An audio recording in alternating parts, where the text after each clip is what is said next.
Voilà, mesdames et messieurs, merci encore d'être les nôtres sur Voice of Congo. Toujours dans notre lobakason, tout mon ami, tout bête ma solo ya mboka. Voilà le notre bête ma solo ya mboka par rapport à l'actualité, par rapport à tourniture politique n'est commis, par rapport à notre moni, l'église a eu position sous.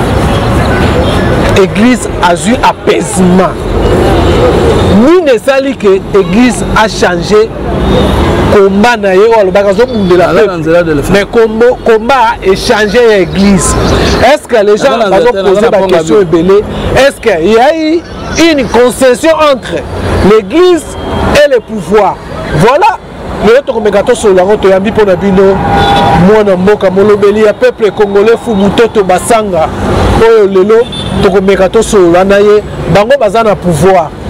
Si réellement il y a eu une concession entre le pouvoir et les églises parce que Batubazo Lobani Tolani point de presse il y a 5 ans Basalaki hier lundi le 29 à Béchole à Meki qu'on recadrer les politiciens à Meki aussi qu'on expliquait pourquoi il avait demandé pardon dans Bakamonio sur les cas qui y a politique. En tout cas, sans plus tarder, Mbote Mwana Mboka Fumutoto Basanga. Mbote, la Rosenga d'abord Bolimbisi. On a salarié jamais mission à chapeau, mais ça a un chapeau. Tout simplement parce que Osman a Zunga à pied levé et que dans la situation d'Azali, na rotika ceux qui vont voter. Donc voilà pourquoi on a salé mission à chapeau. Bolimbisi a pour na sala en hauteur parce que dans un statut moi on musala à peuple et qu'en tant que serviteur du peuple, ba Congolais nous sommes ba patron nanga na rogi jamais global. Les bosso ba patron na chapeau. Voilà. Alors le lozamwa na musala ya peuple lobaka. Le lo fumutoto ndenge batu bayebaka fumutoto na fumutoto ya lelo fumutoto a changé to fumutoto reste le fumutoto ya troisième voie oyo batu bayebaka parce que babi fumutoto abungaki fumutoto atengamaki siko fumutoto to bazoyeba position na été position oyo bana koyeba fumutoto te c'est comme si epesi encore forme mususu ya sika. Bato bazoloba ke atengami baza na raison parce que bazo juger nga par rapport na nde bayebeli ngai ndenge bayebelaka yo ndenge bayebelaka ngai voilà baza na raison parce que bamonaki nga na image boye mais bazomona lisusu image yango te baza na raison mais sikoyo bato oyo wana baza na tort soki baboyi koyeba makambo nini ekomeli ngai pe nini nazosala pour le balelo na bango ke natikali ko changer te moi il faut que bimi na tongo ezalaka na lire na 12h ezana lire na 18h ezana lire ezali moi na zongeli maloba na ngai. Le Congo a un problème d'hommes, de culture et d'organisation. Dans pour ça va combattant que le problème c'est pas Kabila Kenda. La personne a réseauté. Vous vérifiez ma vidéo il y a 5 ans. Le problème est avant Kabila, le problème est avec Kabila. Et si nous ne changeons pas, le problème va demeurer le même. J'ai dit que le Congo a un problème d'hommes, de culture et d'organisation, c'est-à-dire opposition, pouvoir, et ça faux cop, et ça faux débat. Les gens des mêmes caractères, des mêmes comportements. 60 ans après, 80% de l'opposition, 90% de la pouvoir, les autres faisaient les lobby. Est-ce que le peuple a se retrouvé? Bon, maintenant, il faut montrer changer quoi? C'est plutôt mal changé par rapport à Kena FCC, le loi Zongi na cash. Le loi Zesuna cash. Nazoya, non, baye baka en politique, constance n'est par rapport à la vision, projet de société et idéologie nini. Nous avons la troisième voie, nous avons capitaliste, nous avons socialiste. J'ai été à l'opposition avant que le FCC comme troisième voie. je suis FCC, troisième voie, je suis à l'Union Sacrée, troisième voie, diagnostic nanga ezali moko, le Congo a un problème d'homme, de culture et d'organisation. Mutumabe azana Union Sacrée, Batumabe bazana FCC, Batumabe bazana Cash, Batumabe bazali partout. Batu ya malamu pe bazali partout.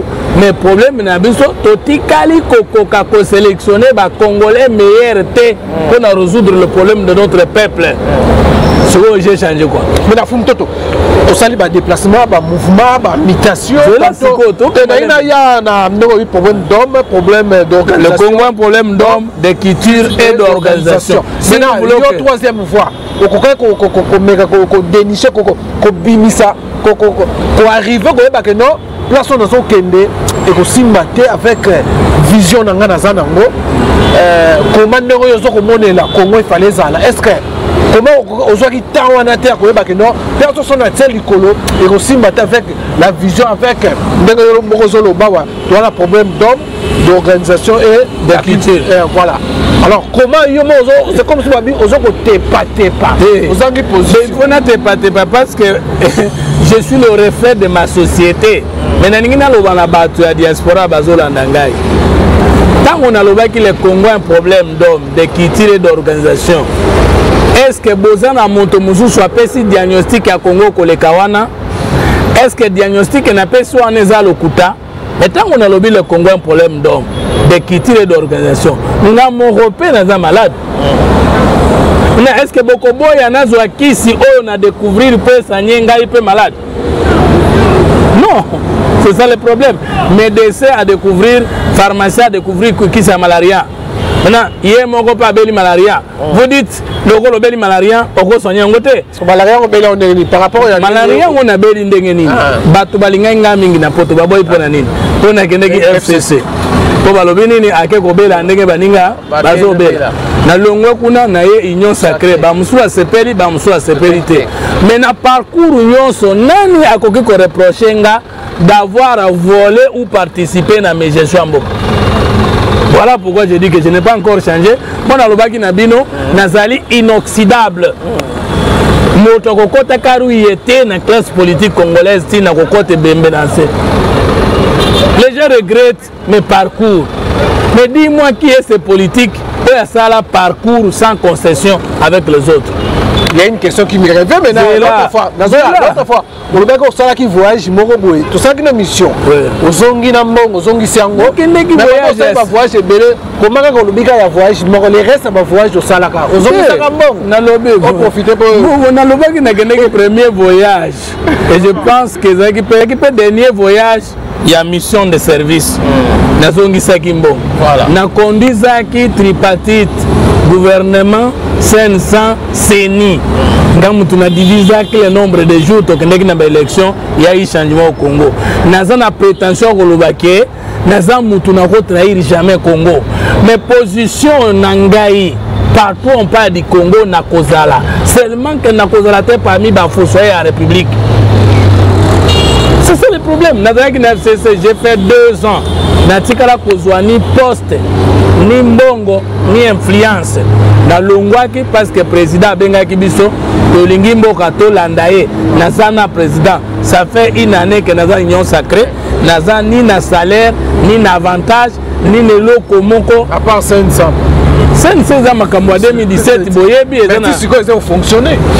Mais papa, soit salaire, budget, budget pour la scène. Il y a un sous débat. Le débat, c'est une réponse à ma question.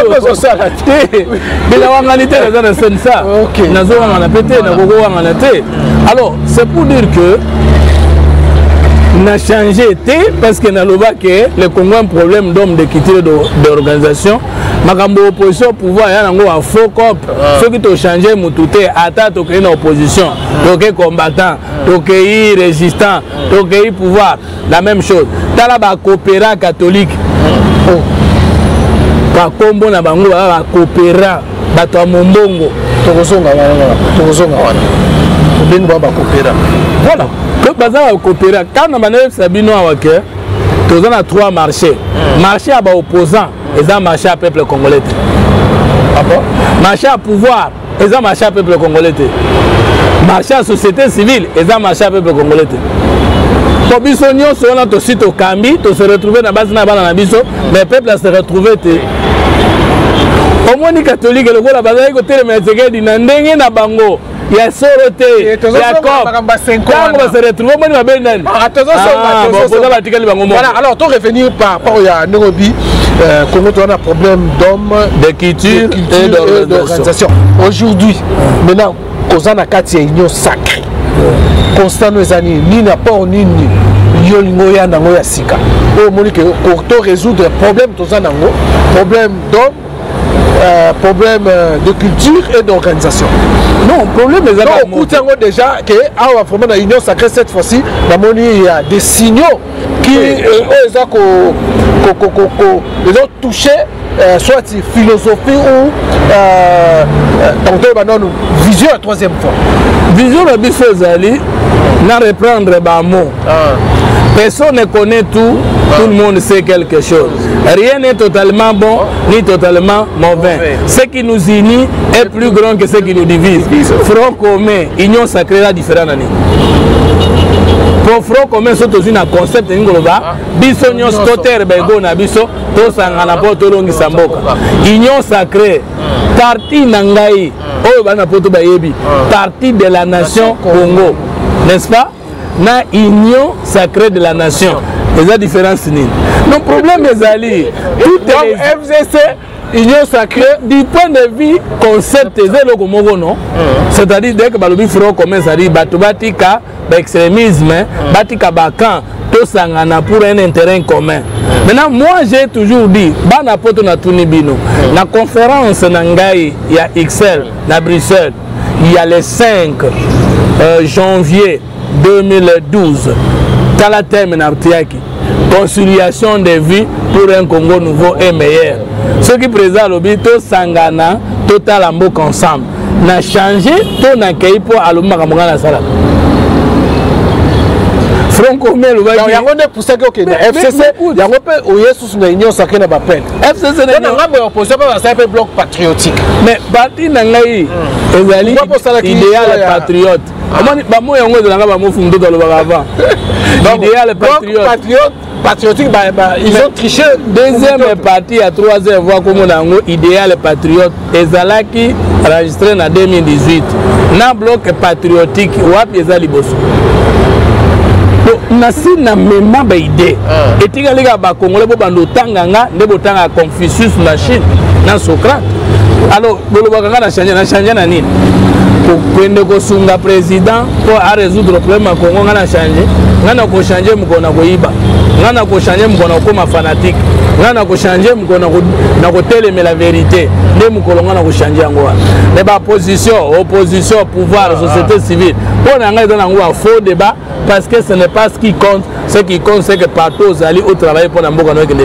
Alors, avant de côté, maman a question de Magamba. Ah, mais ici, là, non, bon, on a un retard. Non, le lobby Magamba est bien, mais trop 4 on est en retard. Je comprends, on répond de moi rapidement. Alors, parlons, il y a comment Yozomo Nasco, l'État est étiqualé pour votre pouvoir. Est-ce que Fred Tshisekedi va s'en sortir?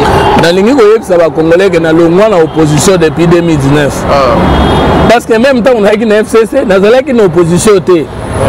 FCC est une plateforme électorale, mais c'est la alliance n'a cache. Tout comme FCC cache na pouvoir. Na malinga tango siko bango pona ba intérêt na bango bazwani. Nga na moni que comme na sina kota ki na pouvoir déjà. De préférence na ke nega côté pouvoir ekei. Pour ceux qui makoke kozala na sunga pour que ngana contribuer pour que mboka na ngai ebonga. Est-ce que vous comprenez? Et là on a le basiko on a soutenir le président Tshisekedi, c'est le premier président de la République pour déclarer guerre contre les antivaleurs. Voilà. Au Bunda pour assainissement et finances publiques.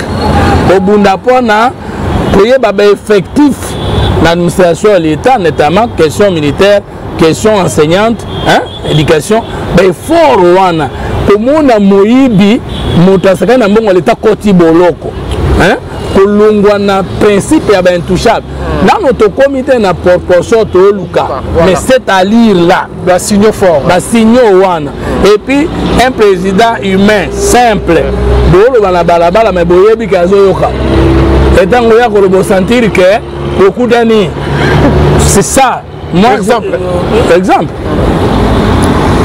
basango balelaki mingi akutana bangote bavandi nyete mais aza mokambi ya mboka azali tata école ta baleli abengi bango moi te ba changer ba communiquer c'est ça on peut pas bato bakufi président aza wana bato na hôpital président aza wana et au monde nous saute le président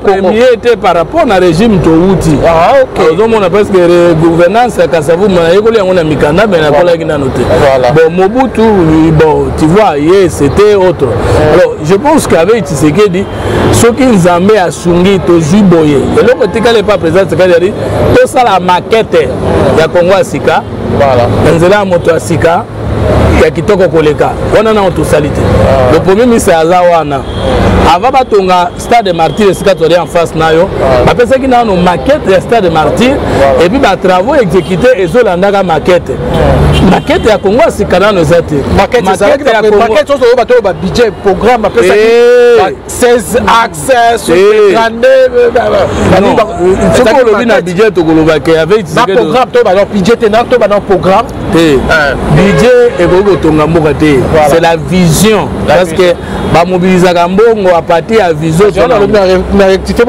programme à présenter lobby boye le président a dit que 10 faut investir dans l'homme voilà n'est-ce pas voilà nous trois avons dit faut investir dans l'homme maintenant comment faire jouer au Congolais à Kinshasa il y a diaspora à province un rôle ici Kazali pour que l'IAS de la mboka pesa ye yenda contribuer pour mboka longa na nzela na ye wana na ne comité voilà ndenge tutaboye Kinshasa asika wapi maquette nango plan d'aménagement du territoire ya Kinshasa otolingi potolongwa na oyo ya kini la poubelle nano tuzana ngote tozali na étendue territoire national mobimba plan ya construction de batonga France de batonga États-Unis plan wana maquette wana ba yebike to sali progression boy da 20 ans to comme ville nouvelle to comme pays émergent wapi yango nani salimité nous pensons que mandat chef de l'état libosoyo et ça na ba koko se belé parce que à peine le gouvernement à Warrior ndé a sali peut-être na 8 mois il y a un gouvernement qui maîtrise et moi je suis parmi bato azo kanisa que to bunda to soutenir Mokonzi pour que deuxième mandat ezala à cause de la manœuvre et à côté à l'homme qu'il faut à la place qu'il faut. Et je pense être moi aussi parmi ces gens-là qui feraient quelque chose et vous ne serez pas déçus. Parce que Ngai n'a pas rêvé Moutoukate, n'a pas rêvé Ndakote, n'a pas rêvé que ça éternel Fumotot. C'est-à-dire, le gros là n'a ma banzo bomoni binomoro. Na koloba bomoni binomoro na misala ngana lingi mukolonga na zo kufa ba Congolais balela que ba perdre. Parce que on a un poste dans l'histoire. Voilà, alors parlons dernier sujet pour nous libérer rapidement. La position aujourd'hui à Basango, on a aussi le bas commerçant, tout le monde c'est commerçant. D'abord ici coopéra. Basalo des clics, réto pédalage, les miss babimina bon makamboya, ma plateforme ma confession religieuse, se retirer, ma politicien. Je ne sais pas comment Salami, certaines opinions pensent que non, il y a déjà concession et ça mis dans la ligne de composition, nous va tirer sur la position actuelle, va tirer sur Bango à boulet rouge. Alors je ne sais pas, est-ce qu'il y a réellement une concession Salami pour que les évêques basent leur position basent lui. Dans le monde entier, il y a des politiciens sérieux, nani bazadere ba catholique. Yebisanga na pays moko nazolo babovani na poto bovani na mokili oyo les politiciens normaux sont derrière les revendications de l'église catholique en général, protestante en général ou de groupes de pression. D'abord tout le pays respectueux de la démocratie basi bazongi ça depuis la querelle de laïcité l'église catholique n'a place na yé. Alors on a ma politique parce que manœuvre ça dans le monde entier au moni baboma ba étape pontifico na poto nyonso po nani donc on a bango na manœuvre na bango le kaki awa na sous-région na biso à part na Congo tokaka évêque alobi 5 ans alobi oyoka na Brazzaville oyoka na Angola bongo awa kaka nde tondima mais malgré ça banyoko makaboye bango bapoliticien chrétien catholique ya Kinshasa nde balela politique koleka église mais malgré ça Mobutu anyokola bango boye Kabila nyonga bango boye pona nini to comprendre que ezalaka cop bazaka na revendication nani aza ennemi ya liboso ya gratuité parce que bango na mbongo ya gratuité nde bazo faire fonctionner masolo na bango ebele bapesaka na fonctionnement na baenseignant 40%. Bango moko bazwaka 60%. Na 60% na balongolaka sango ya yambo ya Kinshasa $100 par élève. Sangisa. Soni na regouvernance le gouvernement c'est que neto panzi bango to longoli bango bolumbu to lakisi bayoki soni batu basala ka mombongo bayoka ka soni telo kola batu wana na mokili bazate ya bango na kadi mezalaki nini rien du tout bango moko batu abengaki secrétariat ya sélection à candidature bango moko ba maintenir candidature ya Kadima bango moko baboyi ko kena vote so consensus ezate basambwe babimisi bato na balabala basengi pardon chola ko senga biso pardon combien de fois et puis pardon wana pasala ki malamu pardon sengi pasala ki malamu est-ce que musali malamu senga pardon botango to ndolo bakebanga bosa za buzoba babanoba on avait au père na ebite bangana na pesa bango kombo atata milimo babota milimo nani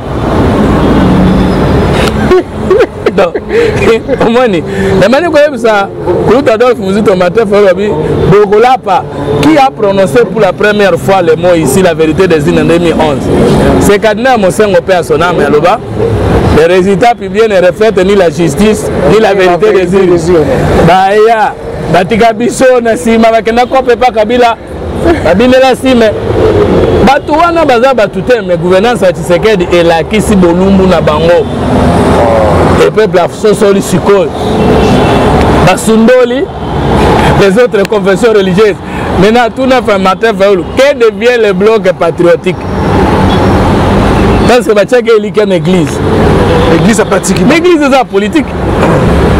Parce que babendi mais bakendi bela te bah il y a eu concession concession salama to salama était pour ça politique la autant lobi boye nde bake boye bake ovanda bake luka marché on après 2 ans baena likamususu après une année baena likamususu basala ka mombongo mais nde dongolo miso mene to sido moni bango et puis moni bango pe bakoza tseke na tata na mingi moye bako kozuko cause ezate pe tseke de pouvoir yebi bango.